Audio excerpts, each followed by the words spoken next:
বন্ধুরা, সবাই কেমন আছে? আশা করি ভালো আছে এবং সুস্থ আছো। দেখতে পাচ্ছ আমরা এখন বাবার বাড়িতে চলে এসেছি। এই দেখো আমার দিদি তো পালিয়ে গেল, আর আমাদের বাড়ির পুজো শেষ হতেই আমি চলে এসেছি আমার বাবার বাড়িতে পুজো দেখতে। তো চলো, ঠাকুর আনতে চলে এসেছে বাজনা দল, তোমাদেরকে ওখানে নিয়ে যাবো। তো চলো ফ্রেন্ডস, এখানে ঠাকুরটা তৈরি হচ্ছে আমার বাপের বাড়িতে। যেই দিন পুজো হয় সেই দিন সকাল থেকে ঠাকুর বানানো শুরু করে, রাত্রে নিয়ে যাই 9টার সময়। বাজনা দল চলে এসেছে, দেখতেই পাচ্ছ। সামনেকে চলো ঠাকুরটা দেখাই। তো দেখতেই পাচ্ছ গয়না পরাচ্ছে, গয়না পরানো কমপ্লিট হয়ে গেলে তারপরে নিয়ে যাবে। এই কালী ঠাকুরটাকে লক্ষ্য করে দেখতে পাচ্ছ জিভ বাড়ায়নি। সব কালী ঠাকুরই কিন্তু জিভ বাড়ায়, কেন তা জানি না। আমার বাপের বাড়িতে এরকমই কালী ঠাকুর হয়। ফ্রেন্ডস, আমরা ঠাকুরের পেছনে পেছনে যাচ্ছি। ঠাকুর আগে চলে গিয়েছে। এই যে এই বান্ধবীটাকে দেখতে পাচ্ছ, একে শাড়ি পরিয়ে দিচ্ছিলাম, সেই জন্য একটু দেরি হয়ে গেছে। আমার বান্ধবী, আমি, আমার ছেলে যাচ্ছিলাম। দেখতে পাচ্ছ এটা মেন গেট মন্দির প্রবেশ করার। দেখছো অন্ধকারে ঠাকুরটা বোঝা যাচ্ছে না, ক্যামেরা ভালো আসছিল না। দেখো ধূপ ধুনো জ্বালিয়ে নিয়ে যাচ্ছে। মন্দিরের সামনে গিয়ে চলে এসেছি। প্রচুর ভিড় দেখতেই পাচ্ছ। এই বছর তবুও অনেক আগে ঠাকুর নিয়ে চলে এলো। অন্য অন্য বছর অনেক দেরি লাগে, 9টার সময় ঠাকুর বেরোতো, আর 12টা 1টা 2টো এরকম বেজে যেত মায়ের মন্দিরকে নিয়ে আসতে। আর এই যে বম ফাটছে দেখতে পাচ্ছ, এর নাম জানি না, তোমাদের জানা থাকলে অবশ্যই কমেন্ট করে জানিও। আমার এই বমের নাম জানা নেই। তো দেখছো খুব সুন্দর লাগছে। এত ভিড় যে মায়ের সামনে গিয়ে যেতেই পারছিলাম না। তো দেখছো মাকে মন্দিরে প্রবেশ করে দিয়েছে। এখানে সবাই নাচ করছে বাজনার দলের কাছে, সব ছেলে মেয়েরা সবাই মিলে। চলো তোমাদেরকে মন্দিরের সামনেটা দেখাই। আমি দূর থেকে ক্যামেরা করছি। ওই যে মাটির পাত্রে মায়ের পুজোর জিনিস নিয়ে এসেছে, মানে পুজো পৌঁছাতে হয়, যেটাকে ভেটি বলি আমরা। আর মায়ের মন্দিরটা দেখলে তো খুব সুন্দর সাজিয়েছে, দেখো। আর এখানে এরা বাতাসা ছড়াচ্ছে।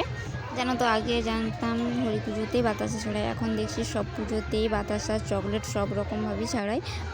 এখানে মেয়েরা নাচ করছে আবার। শুভ সকাল বন্ধুরা, এই দেখো আমার মা চা দিয়েছে সকালবেলায়, চা আর বিস্কিট। এই যে, আর তোমাদেরকে তো কালকে আমি দেখাতে পারলাম না বৃষ্টি চলে আসার কারণে, তাই আজকে যদি যাই মেলাতে তোমাদেরকে দেখাবো। আমি স্নান রে আবার ক্যামেরার সামনে চলে এলাম, আর মায়ের রান্না হয়ে এসেছে। তো চলো কি রান্না করেছে তোমাদেরকে এটাই দেখাই।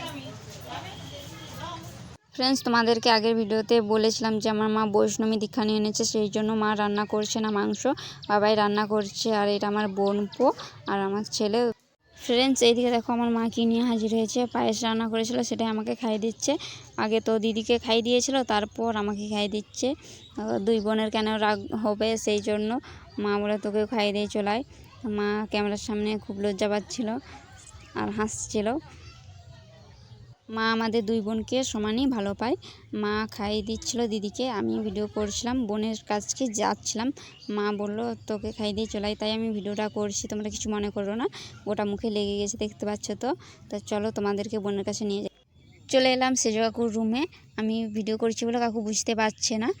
দেখো কাকু আমাকে বলছে, বলে ভিডিও করছে তাই সরে যাচ্ছে। আর এই বোনটা আমাদের মন্দিরকে এসেছিলো পুজোর দিনে, ও পাঁপড় ভাজছে এখানে। ওখান থেকে এসে আমরা খেতে বসেছি। ওরা এখন খাচ্ছে। মা বললো তোরা এখন বস, ওদের খাওয়া হয়ে যাক, তারপর তোরা খাবি। দুই ভাই, আর এই যে আমার ভাইয়ের বন্ধু, ওই নীল কালারের জামাটা পরে আছে। আর ওরা দুই ভাই এক কাছে বসেছে দেখতে পাচ্ছ। এই রুমটাতে আলো নেই, সেই জন্য ভালো করে বুঝতে পারছো না হয়তো। ওই পাশে আমার দিদি বলছে তুই এখানে বসে বসে ক্যামেরা করছিস, ওরা খাচ্ছে, ওরা কি খেতে পারবে। ফ্রেন্ডস, বাবা আমার সঙ্গে ভাত খাবে। তো দেখো কি কি রান্না করেছে। ভাত, ঘ্যাঁট তরকারি, পটল ভাজা, আমি চাটনি, খাসির মাংস, ব্রয়লার মাংস, তারপর পাঁপড়, পায়েস আর মিষ্টি, এই সকলই করেছে। আমরা খাবার খেতে থাকি। তোমরা ভিডিওতে লাইক কমেন্ট শেয়ার সাবস্ক্রাইব করে দাও, আর পেজটিতে ফলো করে পাশে থেকো।